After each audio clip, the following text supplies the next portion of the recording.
olietanker vaart onder valse vlag. Dat kwam gisteren naar buiten via pers in Nederland.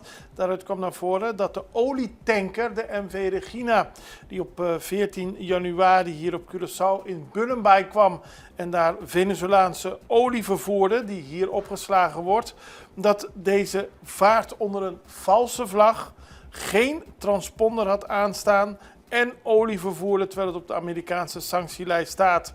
Daarmee was het schip in overtreding voor de internationale regels voor de zeevaart. Dat zegt de hoogleraar, emeritus hoogleraar internationaal recht Fred Soons tegen het NRC Handelsblad.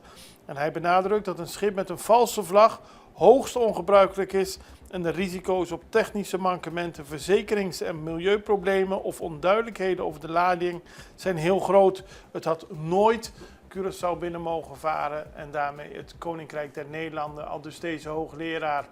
Volgens Patrick Newton in het artikel, Patrick Newton is de directeur van Toobase, die laat weten in het artikel dat er geen problemen zijn over de geldigheid, over de sanctielijst. Want het schip vaart onder de verantwoordelijkheid van een grote olieproducent. Maar er blijven nog heel veel vragen over. Extra heeft hij vragen ook